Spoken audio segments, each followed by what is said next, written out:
It's important to remember that every sin has a beginning, a step, if you will. When you think about the times in your life where you've messed up or done something really stupid, one of the most important things to figure out is why you made that decision in the first place and what caused you to act. Well, let's take a minute and think about the story of King David and what has become known as his most notorious sin.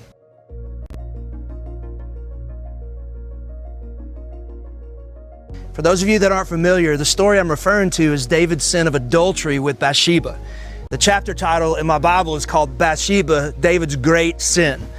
And the Bible refers to his sin this way because in many ways, this one decision that David makes will ensure that his life is never going to be the same.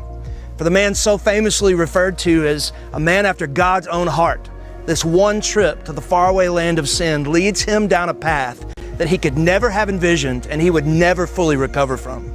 The story begins like this in 2 Samuel 11, 1 and 2. Then it happened in the spring, at the time when kings go out to battle, that David sent Joab and his servants with him and all of Israel, and they destroyed the sons of Ammon and besieged Rabbah. But David stayed at Jerusalem. Now when the evening came, David rose from his bed and walked around the roof of the king's house. And from the roof he saw a woman bathing, and the woman was very beautiful in appearance. The text sets the stage. It was springtime, a time when kings go out to battle. And that's an important part of the story. David was where he should not have been, because at this point in his life, David had fought and won battle after battle. As a shepherd boy, he protected his sheep from lions and bears. As a young man, he walked down in the valley of death and defeated giants and great armies in the name of the Lord, but not on this night. The scripture said it was spring, the time when kings go out to battle, but not David.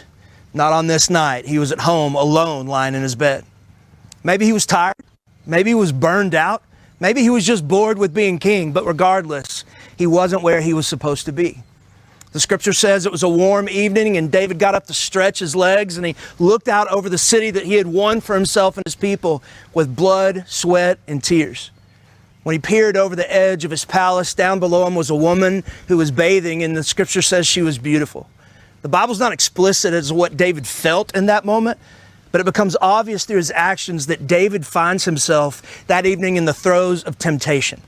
He sees the woman, she's naked, and he decides that he wants her. In that very moment, David sees this woman, and he is desperately tempted to go beyond what he knows is right in the sight of God. But in that moment, he hasn't yet taken that first step into sin. Now let's pause for a second and deal with what David is experiencing in this moment. David is at a critical crossroads, the crossroads of temptation and sin.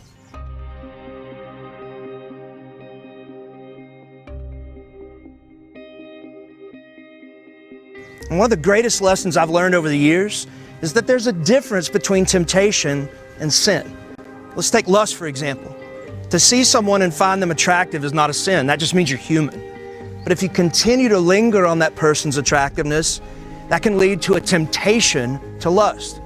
But it's what you do after that temptation comes that determines if temptation turns into something that falls short of the glory of God, or sin. If after you see an attractive person, you divert your eyes, your mind, your heart to what is holy and pure, you've been tempted, but you haven't sinned. But if in the moment of your temptation, you allow your eyes to linger, your mind to wander, or your heart to pursue that temptation, you've taken that step and you've crossed that line. Temptation has now become sin. And so in this story, King David is at that crossroads of temptation and sin. The next verse in the story is telling, as we clearly see David take that step from temptation to sin. The scripture says, so David sent and inquired about the woman. Do you see it? He took the step. The writer of the book of James describes the crossroads of temptation and sin this way. He said, but each one is tempted when he's carried away and enticed by his own lust. Then when lust has conceived, it gives birth to sin. James teaches us that the moment we are tempted, we either turn and run to God, or we're carried away and enticed by our own lust. In other words, after temptation comes, we take that step into sin. When describing the step, James makes an interesting analogy. He says that when lust or temptation is conceived, it gives birth to sin. He says that when we cross that line from temptation to sin, it's like the conception of a baby.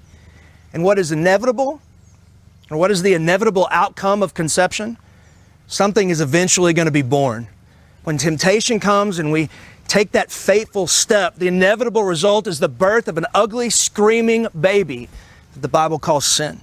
Now let's look one last time.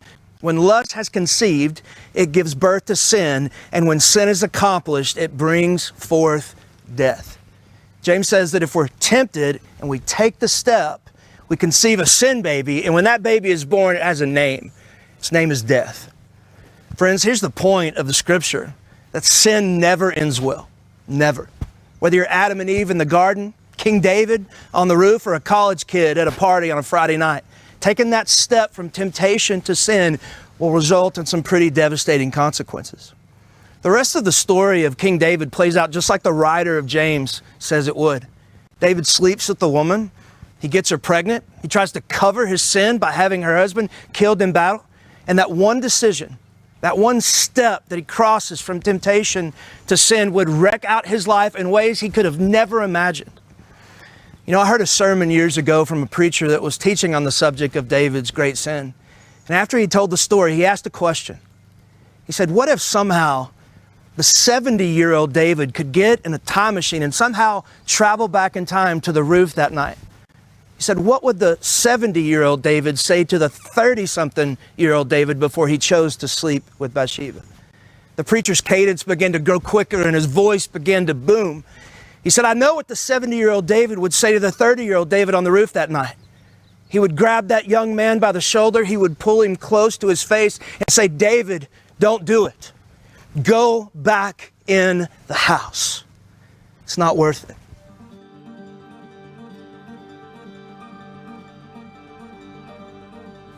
I've thought about it many times over the years as I've stood at the countless crossroads of temptation and sin.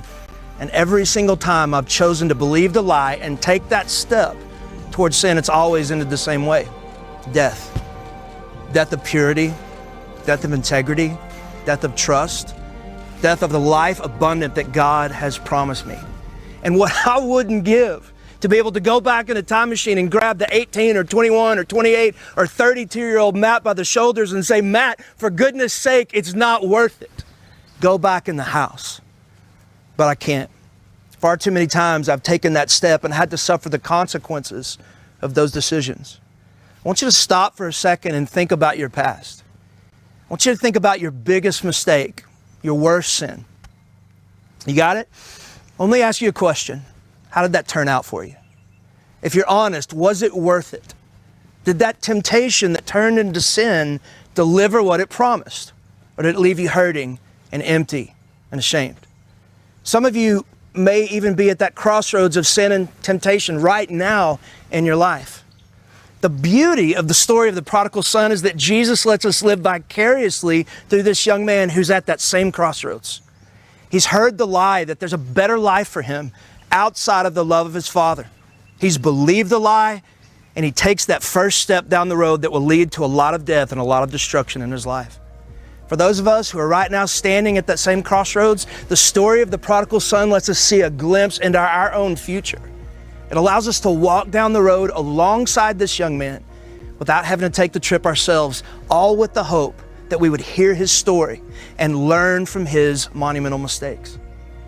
Jesus told this story in the hope that if our own past won't help us make better choices moving forward, then maybe his past will.